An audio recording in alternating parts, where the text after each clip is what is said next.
Look, if you talked to us 47 minutes earlier, we wouldn't be late.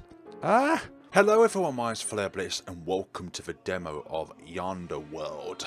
Life is always about yondering about, and for this dear angel, Velus, it is no different. She is a young angel who has recently received her dream job in heavens. If that is a place that exists, then who knows? After a series of disappointing and unfortunate events called life, she finds herself in a strange world, perpetually drenched in midnight moonlight, whose inhabitants consist of a single mysterious and infinitely powerful entity and her few visitors. Let's see what this game has to offer, and also this is made by the same creators who made Missing Time. Please, I don't... who are we playing as? Is that Velus?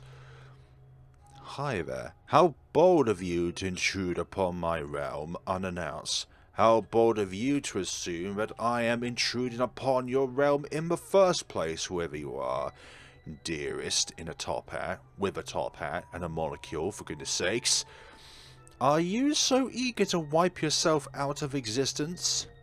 No, You're probably wondering how I have gotten myself into this predicament.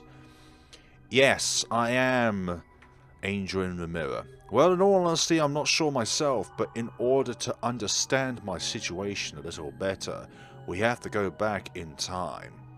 But I don't want to do that. I don't want to look backwards, I would rather look forwards, thank you very much. This clipboard belongs to Flareroos. Flareroos, there we go. Excellent, Flareroos it is. Day 1. Day 1 in the Yonder World. Hi, my name is Flareroos. Reporting for duty.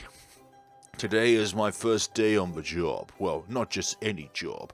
It is my dream job in heaven.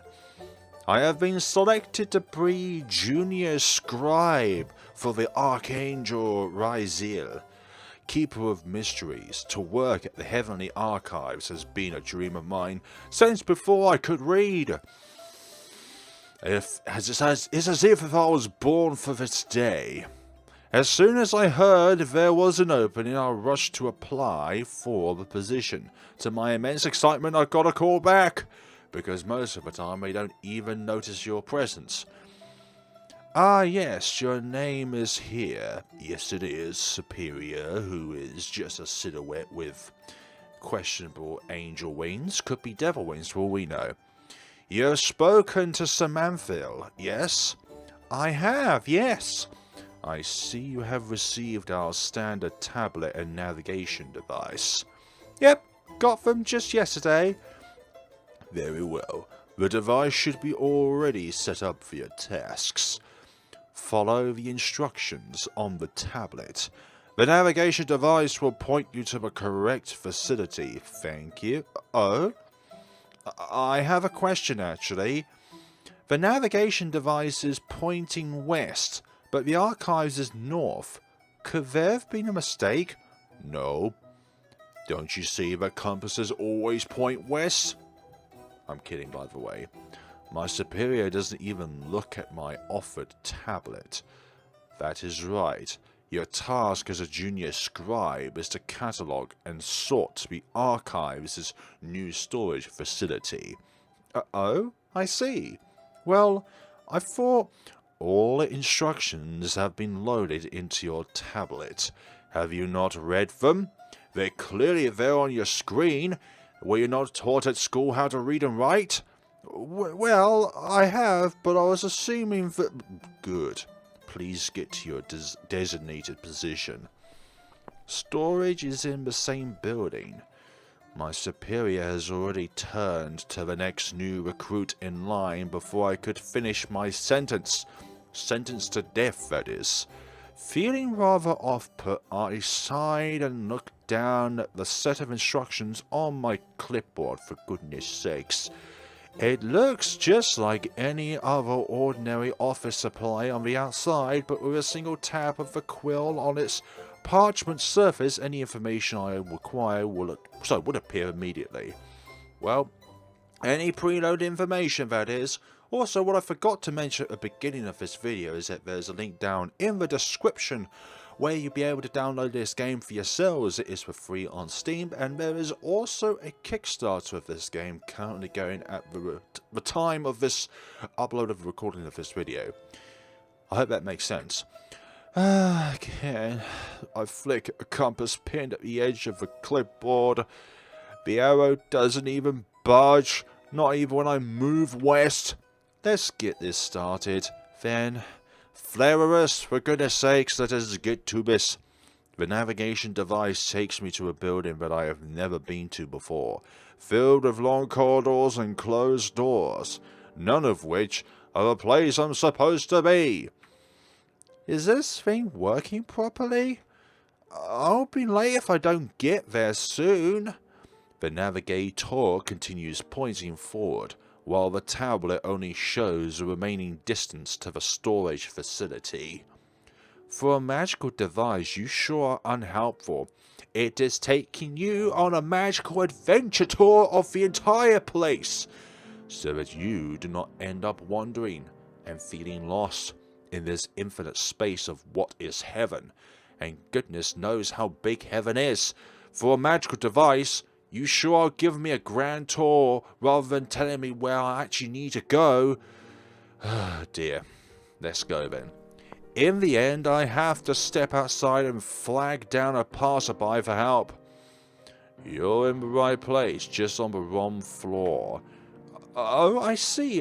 How would I get to the correct floor? Sorry, this is my first day on the job. Ah, you should have read the instruction manual. I did, but this navigation device is not giving me any help. Despite wanting to scream that the gear never came with any instructions, I swallow back my words as he points me in the right direction. I think that lass in the top hat and molecule just secretly hates every new recruit. And the room should be the first on your right, room A5. Thank you. No problem. If you have some time, you should read through the manual. I have not been given a goddamn manual to refer to, though. He casually plucks out the quill from my hand and taps it onto the navigation device. That seems to unlock something, and the tablet's surface gleams with lines of instructions. So that's how it works. Thank you so much. Thanking the angel profusely, I hurry off to my destination. With the instruction and now knowing how to operate the tablet, I managed to find the room pretty quickly. You know, this is kind of like trying to apply for a job. It has so many different sets of qualifications that you need to just somehow preemptively have, rather than thinking that with your set of knowledge and your set of qualifications you can get into a job quite easily. But no, you have to have 8 years of this, 7 years of that, 1 month in that, 2 decades in this, and you can only be between 15 and 17 years old that you can actually apply for this job. How does life give you the needs in order to actually fulfill what you need to do on a day-to-day basis? Nah. That's why I think jobs nowadays are getting harder and harder to actually apply for, because jobs just pre-expectively expect you to know everything. This hall is devoid of angels, and devoid of souls. Unlike the other parts of the building, worse yet appears to be the lowest floor, where most of our neutral lights are obscured by clouds. I almost said cults there.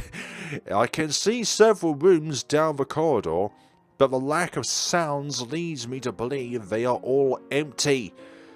There's not going to even be a supervisor, huh? At my question, the tablet's surface ripples. All your progress and completed tasks will be recorded and sent to your supervisor. Well, who is our supervisor? Oh, now you want to help? You are 46 minutes and 9 seconds late. Please enter and begin your tasks. Look, if you talks to us 47 minutes earlier, we wouldn't be late. Ah? Panicked, I stumble through the doors quickly. And this doesn't look like a storeroom. Correct. This slot has been recently assigned to the Heavenly Archives to become a storage facility. Your task is to catalog room A5's inventory and arrange for furniture removal. Additionally, you are to clean up the residue substance and alchemical components from the test table and shelves. This isn't a job for a scribe. Well, there are certain things that you need to do whether you like it or not, FlareBlitzed. This is cleanup work. Incorrect. As junior scribe, your duty is mainly to catalog the archive's properties and report to your assigned supervisor. But this stuff is to be cleaned out. Look at this place. It's half a knuckle deep in dust. If there was anything of value here, then someone would have taken care of it long ago. Wouldn't it be quicker to just throw out everything? Incorrect. That would be a waste of potential resources. As a junior scribe, this is your given duty. If you have further objections to the tasks, you may turn in the items assigned to you at the Heavenly Archives Apprentice Recruitment Department. My god, that's a mouthful. On the floor AC22, room 503, desk. Alright. I get it. I'll get to work. This tablet has very advanced AI. Show me what I need to do. With a tap, a list appears on the clipboard. I bark at how long it is, but we don't dare to voice myself should the stupid device report me to my superior.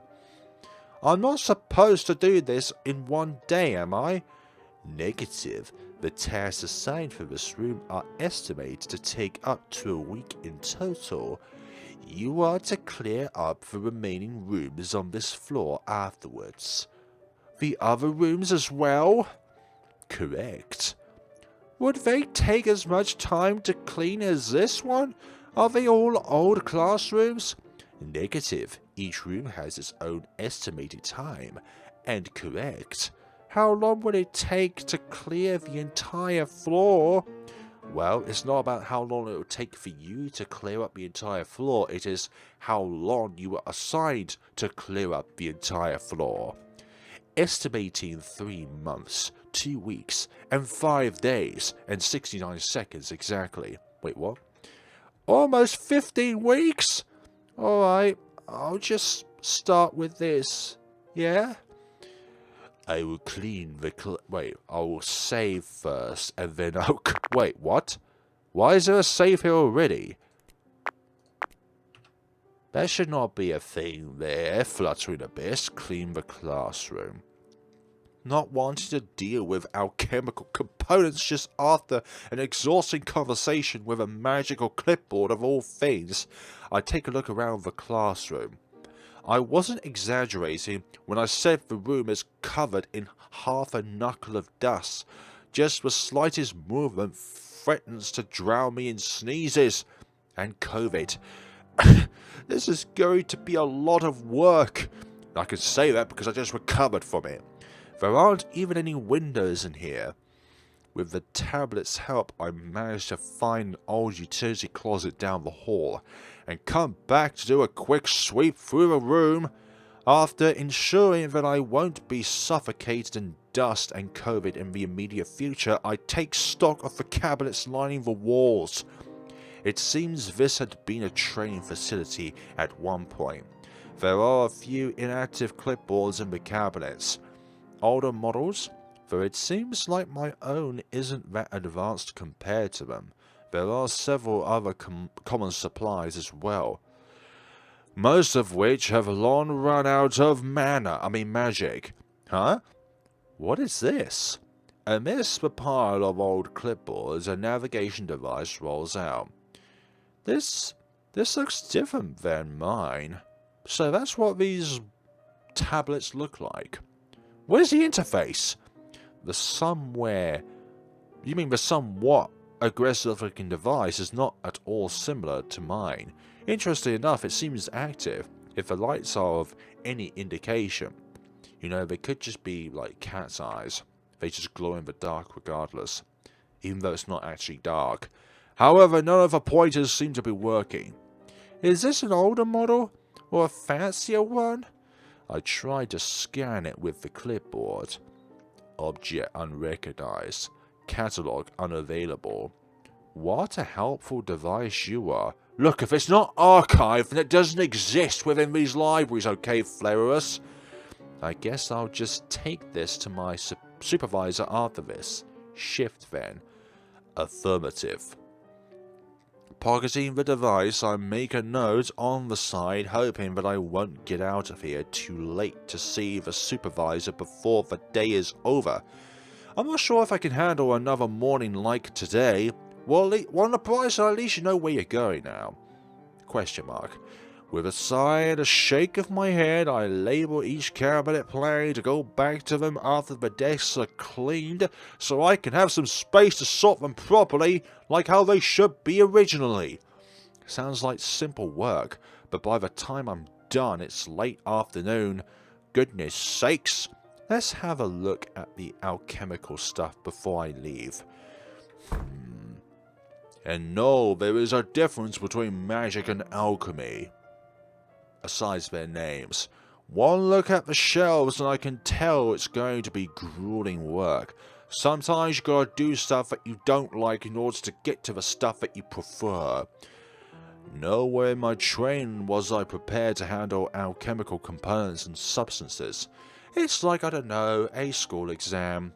You know, you go in and then you find questions in which it contains content in which you did not even study for, or the lecturer/teacher even mentioned what would come up in the exam. That's how some people mostly fail their exams, because what's included in the exam itself does not even exist. Sure, I have a basic understanding of them, as any good scholar would, but that doesn't mean I'm comfortable dealing with them. Are you sure I'm qualified to deal with this?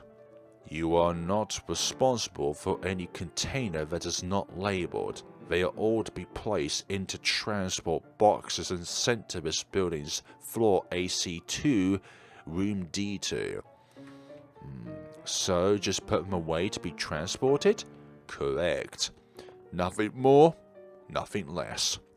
Ha! First good news you've given me all day. Alright, don't moan. But one thing you should not do is moan. Otherwise they will give you an even more grueling task. Alright, let's get this done. Luckily there are a few empty crates at the back of the room. Perching the tablet onto the tablet, I quickly stack the component bottles away. Unfortunately I'm having problems with the jars. They keep going everywheres. Is there a cat about? A few of the lids aren't secure anymore, and I can see the contents of some jars have hardened. Ew, this one is mold. Shaking my head, I transfer all the unsealed jars and bottles onto the table. We keep saying tablet. I'm going to need some safety gear to deal with these. There are no labels either. Pretty sure some of them are expired and can be volatile. They were volatile while they were in date. I should have kept my mouth shut. And a thin sheen of dust has floated up from the jar. I don't even know what happens next, only able to grab the tablet and hold it in front of my face before a flash consumes the entire room. There should be a comma there somewheres. It just seems like a really long sentence. The force of a blast knocks me backwards as my wings slam painfully into the shelves. Not my precious wings, they'll be cooked. Yeah.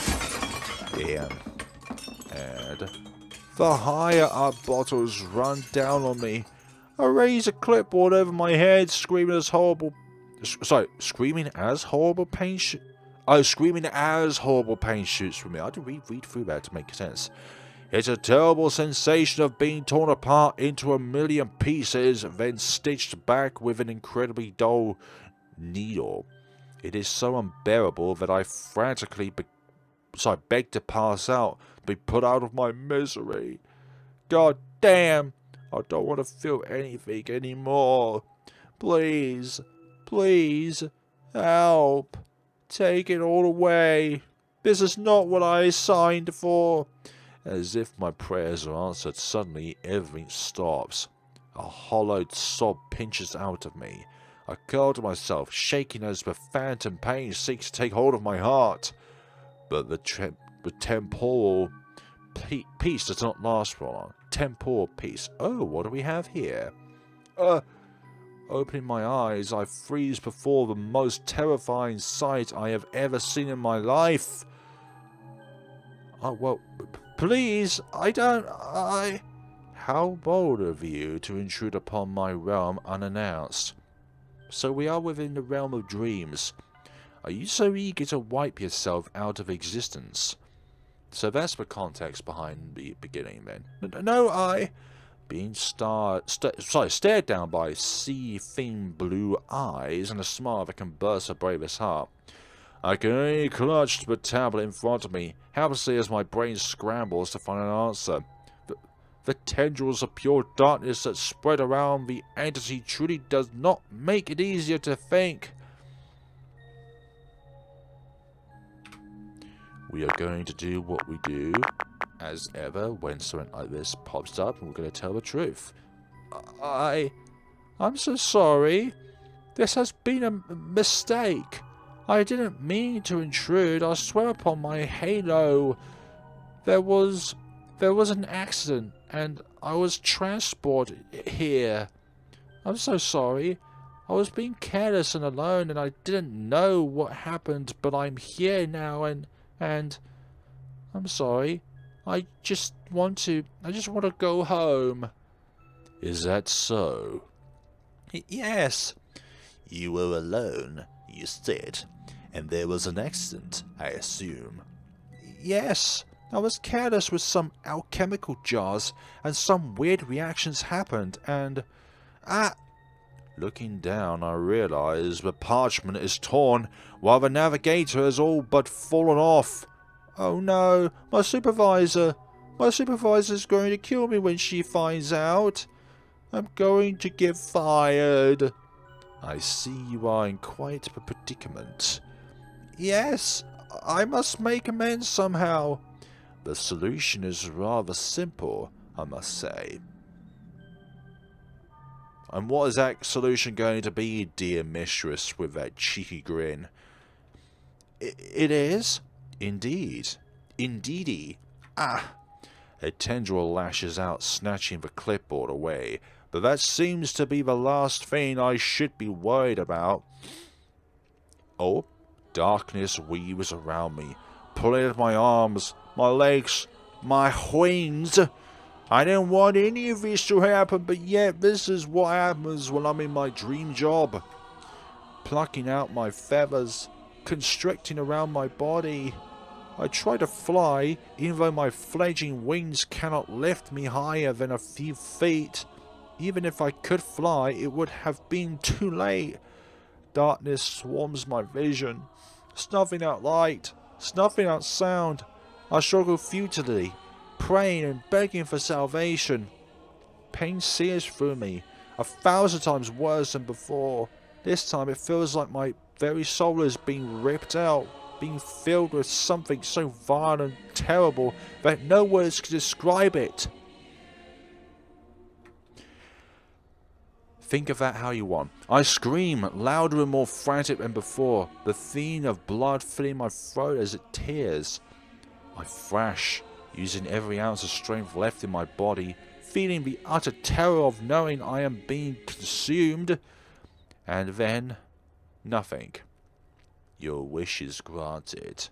My wish? What bad end? How the hell did you do that to me? Maybe we should just lie then. That's how we probably get to the better outcome. Lie? My lips tremble as I stare at the winding tendrils of darkness, feeling fear settle deep within my core. This creature, this being cannot know I am alone. Eyes wide, I glance down at my clipboard. Its parchment is torn, while the navigator has fallen off. My stomach spasms with panic, especially when I realise the shadows have crept closer in my hesitation. I'm here for an interview. An interview in the void. For a split moment, it feels like time itself has stopped. An interview? I do not know where that has come from, but sensing the brief halt in the being's hostility, I cling to the absurd lie desperately. Yes, you are very, very impressive. So my superior sent me to conduct an interview with you. The silence that follows can be cut with a knife. I brace myself, ignoring the trembles that pass through my entire body, willing my eyes to not tear up as I hold onto the clipboard like a lifeline. Just like that, the shadows recede. Light enters the vast, cold hall. Candles lining the arcing walls flicker to light. The change is so sudden, I can't bring myself to feel the relief at all. This is an interesting turn of events. How so? Whoever you are. How so would they be very interesting? It is? Indeed. The audacity, but I shall indulge it. I have just run out of books to read, after all. And I doubt my sweet moonlight would be happy if there is yet another incident. I keep myself as still as I can as the being before me rambles, seemingly lost in her own train of thoughts. The creature, she, as appearance suggests, is fair of looks. Well, that is being modest. She is beautiful, alluring in a way, frighteningly so, that makes me both unable to look away and fearing for my life. Those blue eyes gleam in the dark lighting, exuding a chill that settles deep in my gut. It's like looking at a wolf, very, very prized on you, ready to tear you apart for its next meal. My wings twitch as I recall those tendrils of darkness moving as an extension of herself. I dare chance a glance around the vast hall I have been brought to. Everything is exquisitely crafted, from the plush carpet under my knees to the impressive architecture details carving above me. A throne room, I realize. Where the hell have I been sent to? But where are my manners? We have yet to introduce ourselves. I have many names. Xantria the Broken, Mortia the Taker, Von Trelvald and the Ravenous, She Who Takes. But you may call me Defrio? I don't know how to pronounce your name. Defio. Defio? My name is Flarius. Pleased to make your acquaintance. I perform the best bow that I can in the position that I am in. Defriel seems amused, or at least I hope she is. Prefers her amusement would keep me alive for a little longer. If she is not amused, then she will make amusement out of my disassembly. You may rise.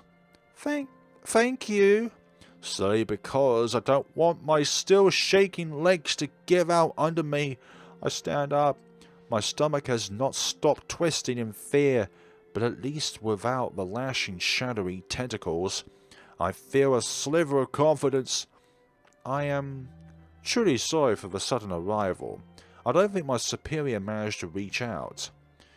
Way over yonder is not so easily found. Pardon? Do not mind me. I am surprised your superior has heard of me at all, let alone wanting to conduct an interview with me.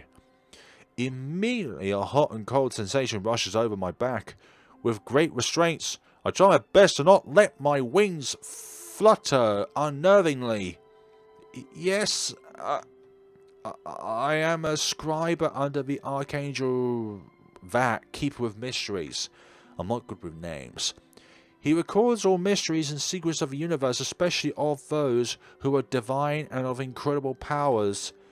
In a more common circumstance, I would have some identification with me. But unfortunately, it seems like my clipboard, my paperwork has been damaged during the transportation. I quickly hold up the clipboard with the torn parchment for a brief moment, before clutching it and the navigator close to my chest. Deathfield's smile has not flickered once during my lengthy introduction, and I barely resist the urge to fidget. Nothing I have said is a lie, technically, aside from the purpose of my visit exactly. We're not here for an interview, we just want to leave as soon as possible. But of course we need to satisfy her first, otherwise she will summon her tentacles again. I see. Unfortunately, I have not received any formal missive of your arrival. So do forgive me for a cold reception. It is no trouble at all. I should be the one who is sorry for the abrupt arrival and less than adequate introduction. There is no need to fuss so much. I understand my realm is difficult to reach. I don't even know how we got here and it was difficult to reach. That's an achievement in itself. Thank you for your consideration. Surely it was a miscalculation on our part. Very polite, aren't you? Why would one need to flatter? But I am very inquisitive. I endeavour to show respect towards those of higher standing than I am. I am but a scribe. It is unfit of one of my station to stand before someone like you to begin with. I see. Deathfield tilts her head upward for a moment, letting the pale light outside wash over her. Moonlight. I realise it was mid-late afternoon back home when the unfortunate incident occurred, but here it is the middle of the night. Strange, as the experience being transported here felt like mere seconds and an eternity at once.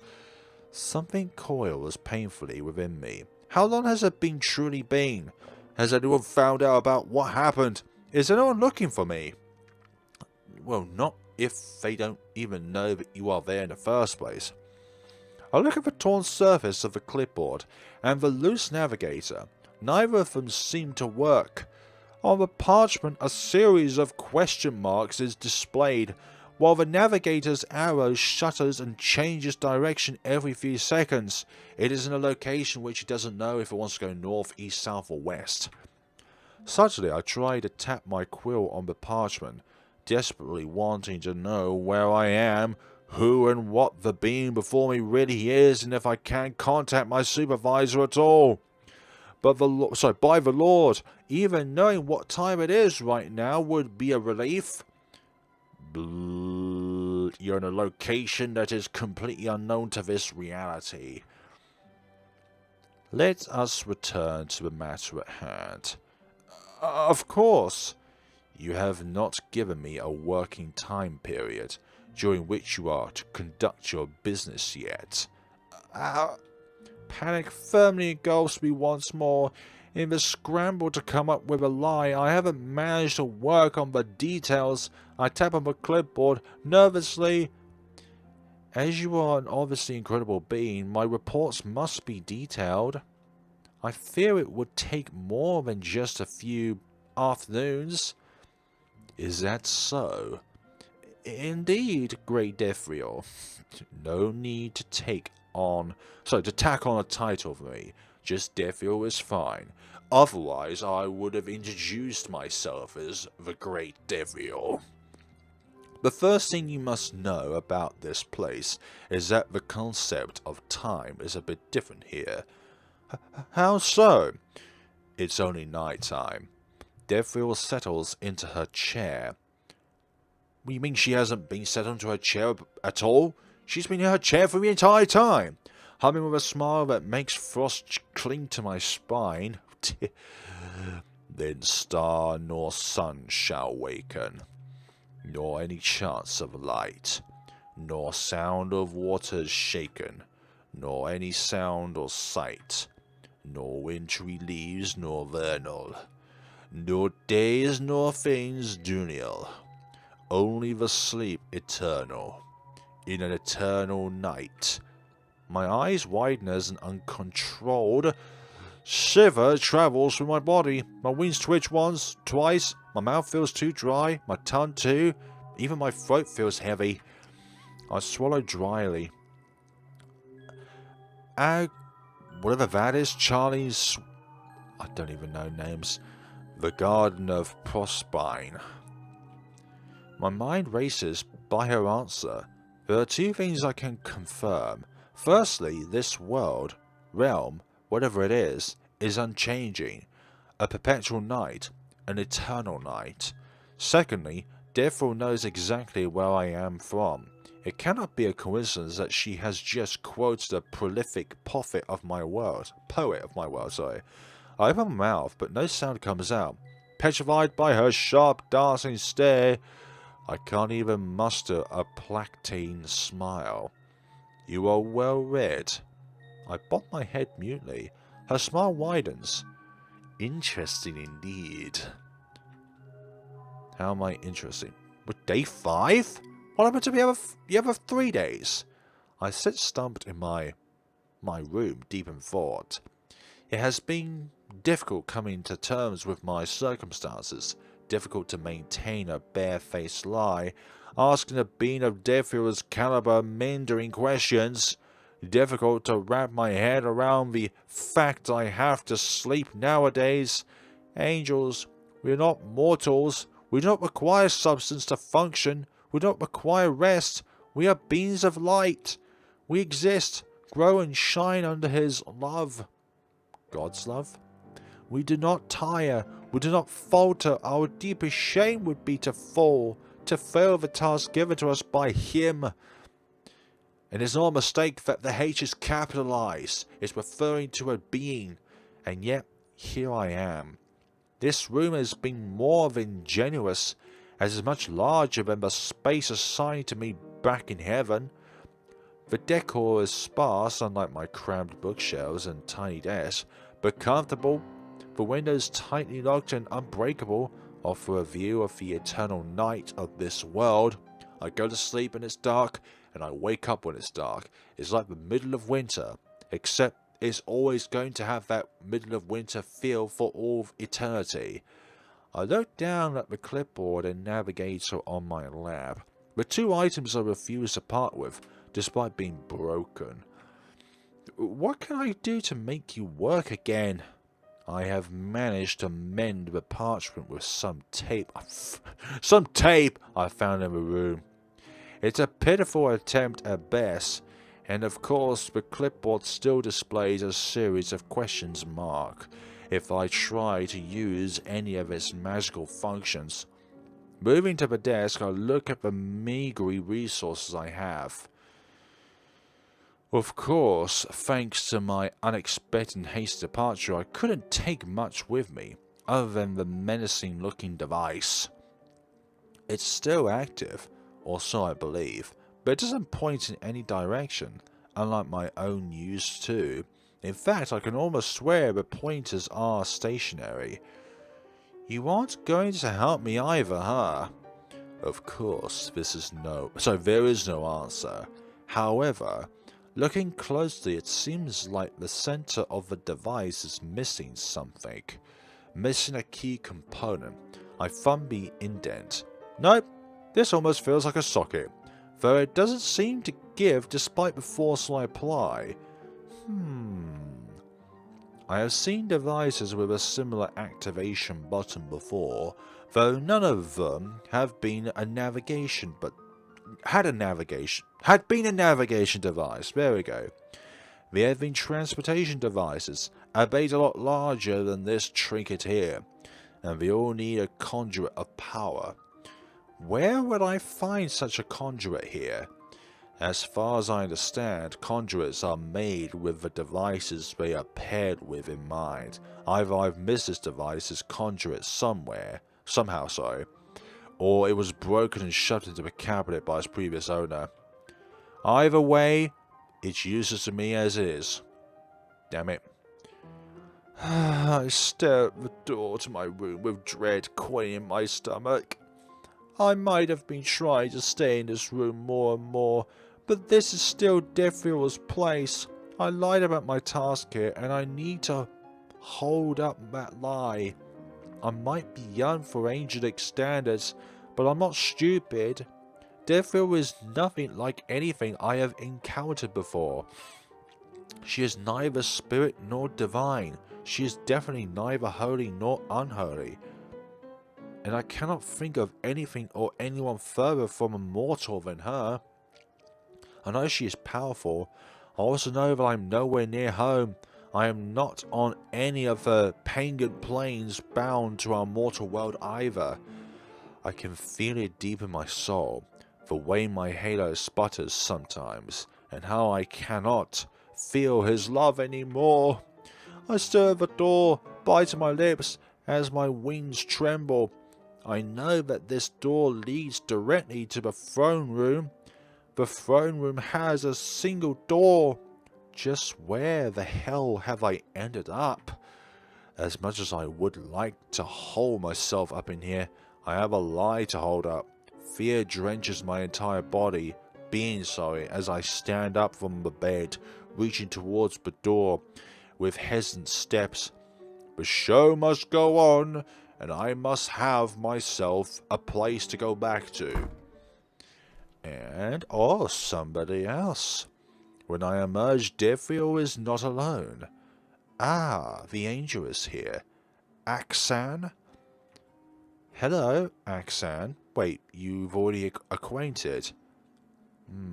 I met Axen on the third day of my arrival. It would have been nice to be able to get some kind of scene there.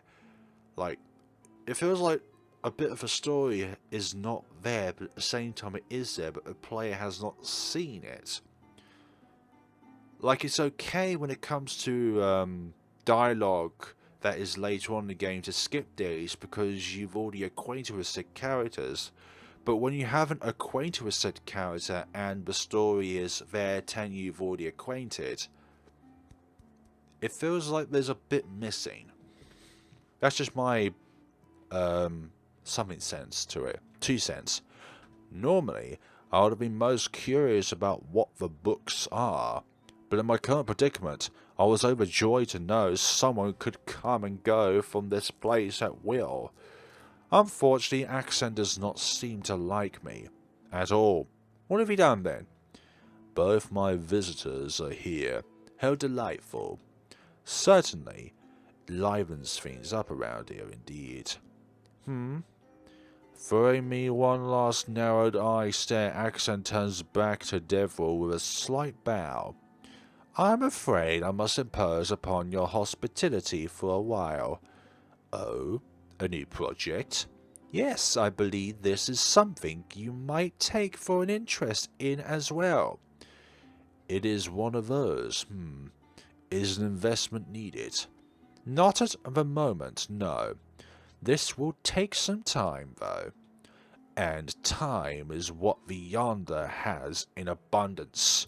Because time is not even a concept here, so therefore you have infinite time. Heh. As long as that Hellion keeps away from my work, that instinctively brings a frown to my face. Other than our initial exchanges, I've never said anything offensive to Axen. In fact, she was the one who... Oh, such a cute, helpless little thing. You are far away from home, aren't you? You know where I'm from? Sure do. I don't think she does. She's putting on a facade in order to manipulate you. Would you please tell me how? Why would I? Angels only ever bring trouble. Great. Surely he is not that bad. He's an imp, That's what he is. That brings out a soft chuckle from Devriel. He? Is this another visitor? Another one who can come and go at will? A tentative hope blooms in my heart. Perhaps I'll have more luck with this other visitor. I might have to leave in a week's time for some additional materials, though. I blink, confused and a bit afraid. Where would she be staying then? I sure hope she won't be placed in my room with me. Nah, let's not. We're not going to try and rile up our new friend. We're going to stay quiet about this. I first met Axen 2 days ago. I haven't had many interactions with her, so I'm not entirely sure whether she actually has been staying here or not. The last time I saw her before today, she walked out of the door. I was indiligent, thinking she was going into my room without permission, but then I remembered it is still Devriel's place, and if she had nothing to say to that, then I shouldn't be opening my mouth about it either. Upon my time to retire for the day, I found my room empty, to both my confusion and relief. I have read enough books and seen enough magic in my existence to know that some beings are able to use doors as portals. Perhaps Axen is one of them. Then again, I don't know everything about this place. Not yet anyways. There can definitely be something going on with this structure itself. I don't want to risk anyone's eerie by asking unnecessary questions. In spite of my anxiety, I clamp my mouth shut, adding them to my collection. I am glad they proved to be of use. I shall be in my room or the lab should you need me. After Devriel's acknowledging nod, Axen turns and walks past me without even a glance. Discreetly I watch as she walks through the door, though it's too dark to see anything beyond it. I distinctly remember leaving my lights on. Day 8. We're still missing a few days, and I suspect we'll be saying hello to another person between days 5 and day 7. The fast I have so foolishly rushed into continues. I try to stay in my assigned room for as long as I can, but I've discovered that I now grow hungry. Not as frequently as mortals would, but I can feel the hunger once a day at least, and I fear it will only grow shorter with time. Unfortunately, my hunch has been right. Every door in this place is linked to the throne room, and to access any other room you must go through the vast chamber where Devriel resides, which means more and more of the make-believe interviews with quickly dwindling topics and questions. I can only be grateful that Devriel seems to be as interested in books and literacy work as I am, and therefore can be distracted by famous quotes and the meanings they carry. Axen is still around, but thankfully keeps to herself during the rare occasions we run into each other. I have no reason to believe she buys my excuse of being here. Heavens, I don't think Devriel does either, and this perhaps is just a twisted game to see how long I can last in this world. My equipment is still broken and beyond my mending capabilities. Inwardly I curse my inept talents with mystical arts. Without the clipboard, I can't appraise anything by myself. My power revolves around languages, which right now is just about as useful as the non-working clock on the wall here. Nope, it's just there to confuse you. It has got batteries in it, but it just doesn't turn, because there's no concept of time here, so why would the clock turn? At least I can understand what the others say and can speak to them. I remind myself, otherwise I would have been as good as dead the moment I crash-landed. Giving the door a baleful stare, I stand reluctantly, time to begin my day. You know what, for once we're going to be going out of the norm here. We're going to go to the dining room. Just deciding that I might as well eat before I would embarrassingly pass out before Devriel again. I quickly greet her before excusing myself to the dining room. But Axen is there, both to my relief and uneasiness. Her eyebrows draw minutely upon my arrival, and I shrink a little under her sharp emerald gaze. Hi. Hungry again? A little, yes. She hums non-commentedly, and I carefully take a seat at the table. Axen gives me one last look before turning back to cooking whatever she's been making. It's a bit strange, but dynamic between us. Axen clearly doesn't like me, and yet whenever I bump into her here, she would allow me to eat her food? The Wandering Queen, as she had proclaimed herself in our first encounter, is not under any obligation to feed me. I don't think Devil would have gone out of her way to request Axen to do that. The dining room, just like the room assigned to me, replenishes itself with consumables. There's always something to munch on in one of the cupboards. None of the mass-produced snacks mortals of my world are so fond of, but what I can only describe as rations wrapped in waxed papers and hampered strings. They're definitely not terrible, far from it, but I find myself more inclined towards warm food, which subsequently gives me a mixed bag of feelings towards being in Axen's presence. Again, she doesn't speak much, not to me at least, and prefers taking her meals in silence. The dishes she prepares are different every time. Even with my limited experience regarding food, I could tell they come from different cultures, perhaps different worlds, different timelines altogether.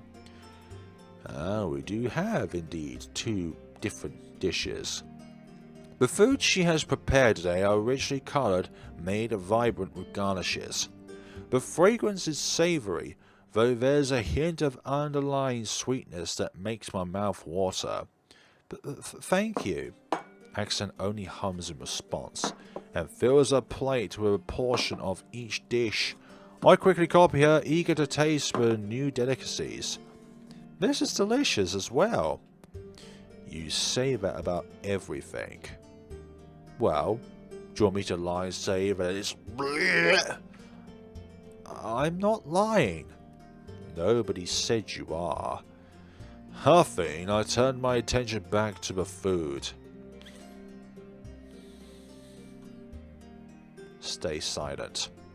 Feeling like I was just made fun of, I suddenly focused on the infuriatingly good food. For a while, there was only the clinking of utensils between us. The silence isn't entirely unwelcome, as silence is what I'm used to with my daily routines back home. By receiving the job that I did,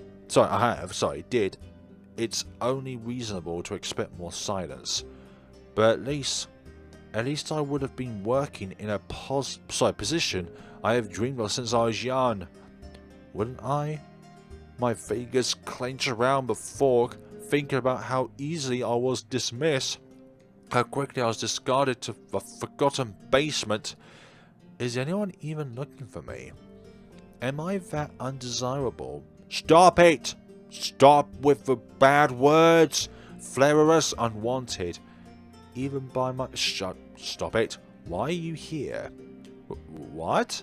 I don't buy whatever you spew to Deferal. Why were you sent here? I wasn't. I take a moment to center myself, my wings shaking a little at the sudden confrontation. I've told it to Deverell, and she doesn't have a problem with it. That's not what I asked. Now, rather than avoiding the topic, we're going to be more direct. Along with fear, there is a spark of irritation within me. Just as you said you don't trust me, I don't trust you either. Ever since we've met, you've always treated me with hostility.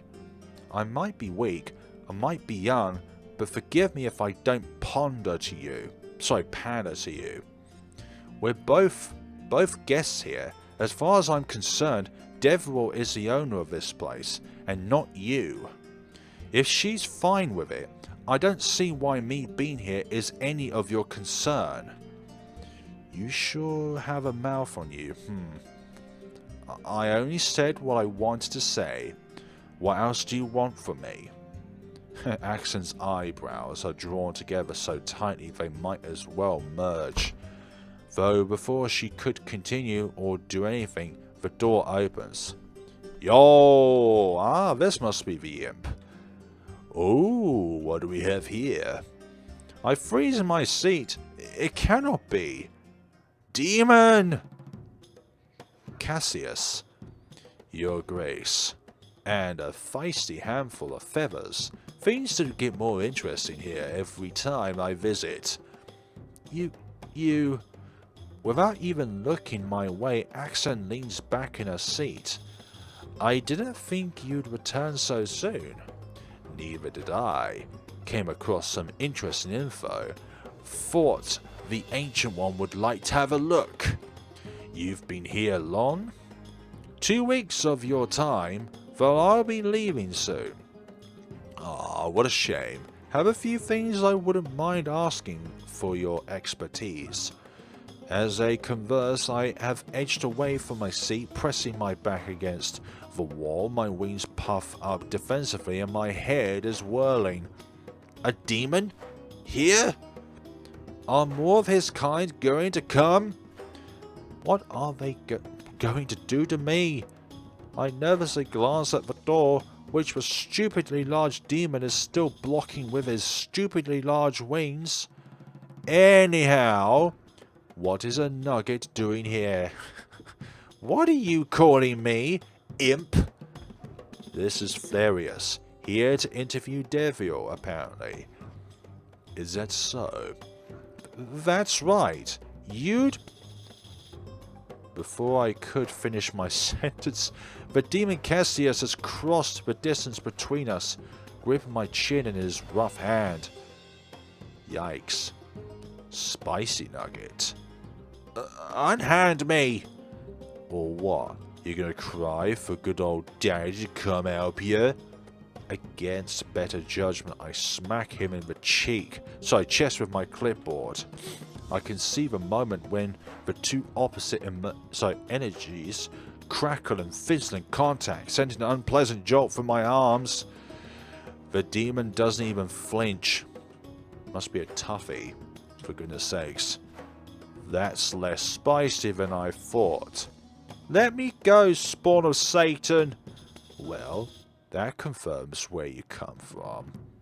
Cassius, let go of her. But I haven't eaten for a while. You telling me I'm a snack? Whether anyone here likes it or not, she is still Devil's guest. Now let her go. Fine. I let out an involuntary shudder as he finally backs off. Both confused and relieved by Axen's intervention, I clutch the clipboard tightly to my chest like a shield and duck out of the room before anyone could stop me. Those are some nice apps though. This just keeps getting worse and worse. Sometimes you have to accommodate your needs in order to adapt to a better tomorrow. Okay folks, that is going to end my time on the demo of Yonder World. This is a very interesting tale, and I think our protagonist Velarus, or in this case Flarus, is not going to have themselves a great time in this heaven, hell, somewhere in between. I feel like this is going to be one of those journeys which 90% of it is going to be grueling for her, but then the last 10% could be filled with something better, or 100% of it is going to be worse. But there's a link down in the description below where you'll be able to download this game for yourselves. The demo at the very least, at the time of this recording. And thank you so much for watching folks, and we shall see each other in another video in the future, wherever it might be. Thank you so much for watching and take care of yourselves.